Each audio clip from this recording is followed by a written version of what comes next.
ምንም አልከፈኝም። እረፍት አጣሁ እንጂ ረበሸኝና ትንሽ ይልነኝ ታያሙት ወረን ለምጃለሁኝ።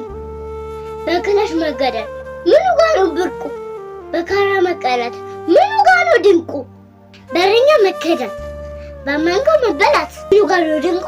ምኑ ጋር ነው ብርቁ?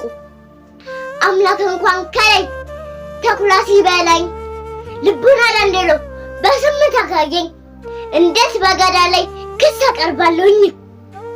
እኔ ከብልጥ ነኝ ካተረፈኝ ብዬ ዛሬ ዛጅቻለሁ። እንዳገሉኝ ብዬ ክሬን በጥሻለሁ። አምላክ ቀያመኝ ተከዶኝ ብሎ መቼም ክራራስ ነው መቼም ክራራስ። አምላክ ሳያሳየኝ ገዳይን በሰልፍ ካጠገብ ጥሎ ወስማዳስ ገበሬ ቆየስ